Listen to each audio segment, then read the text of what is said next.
Good morning everyone, and welcome to Literacies in the 21st century.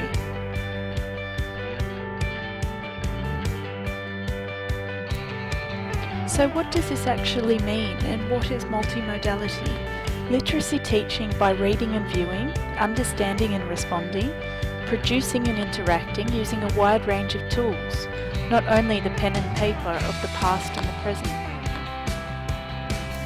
Changes to literacy pedagogy are gradually occurring in classrooms in response to contemporary communication and learning contexts. These changes are diverse as teachers and educational researchers attempt to design new pedagogy to respond to the potential of digital technologies within existing curriculum and assessment policies. Children already know much about multimodal text from their home experiences. As teachers, it is our responsibility to build on these experiences and the children's knowledge of multimodality in the classroom. This means we need to recognise the relationships between different modes, text, image, sound and gesture, and use this in our teaching. Australian teenagers are already using technology in their social worlds. The Australian Communications and Media Authority in 2013 found that 60% use the internet for research and information, 69% own a smartphone, and 72% of teens go online more than once a day. All of these figures have increased since the last ACMA report in 2009, which isn't surprising.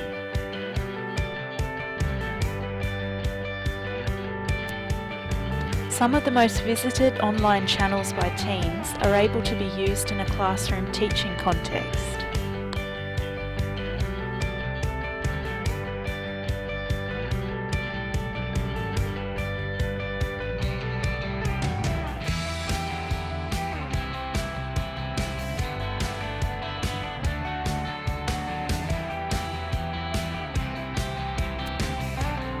Cope and Kalantzis, with their research from 2000, recognised that literacy teaching and learning needs to change because the world is changing.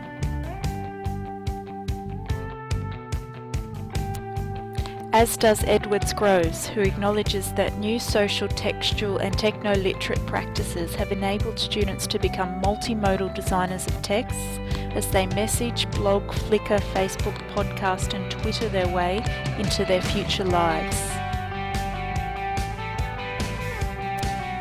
For us as educators, as well as our students, this leads to new practices of learning how to read and write. What are you already using in your classrooms? Let's create collaborative communities of practice where we can share the countless tools available across the human society and environment and ESL disciplines.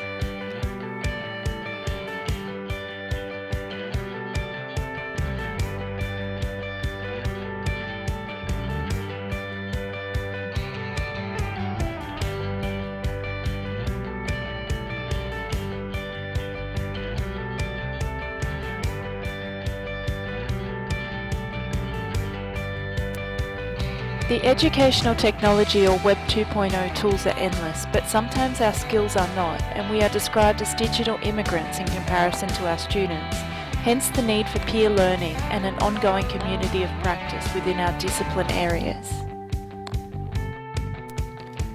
The literature states that literacy or language is no longer the main or sole means for representation and communication.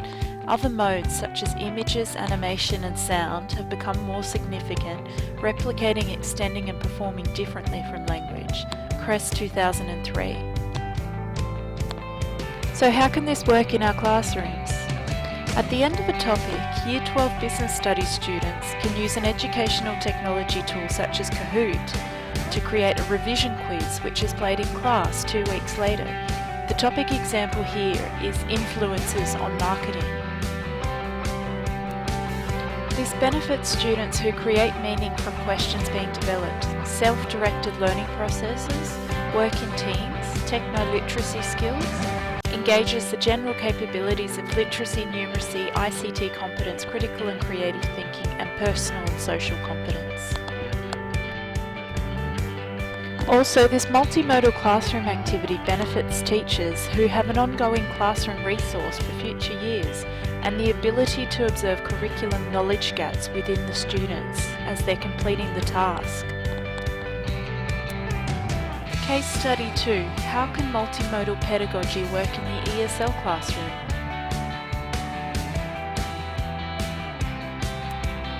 A key point to note is, for many non-English speaking background students, this increasing use of non-verbal information can be good news. Non-verbal information in the form of charts, diagrams and illustrations cross language boundaries and assist the reader greatly in interpreting the text. For example, Pinterest images can be used with ESL learners as a warmer activity at the beginning of the lesson.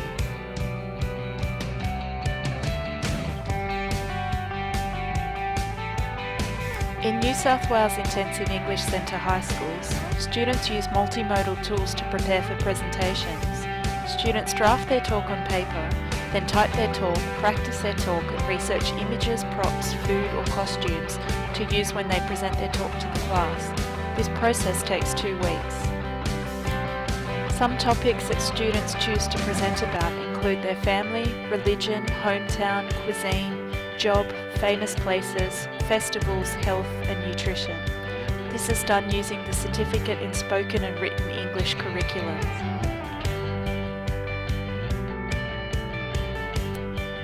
Explicit assessment criteria is given at the beginning. Students must speak for 5 minutes and use a multimodal resource with examples given. The teacher supports students throughout the process. Finally, as a point of reflection, do we want our students to be critical thinkers who are literate across multiple platforms, thus setting themselves up for life?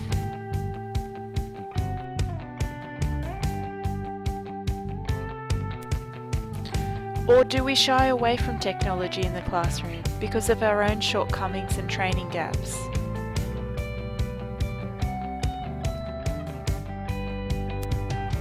Going forward, we need to find a balance where we use multiple modes regularly and can learn from each other. This will benefit our students, our own professional development, as well as the teaching profession as a whole.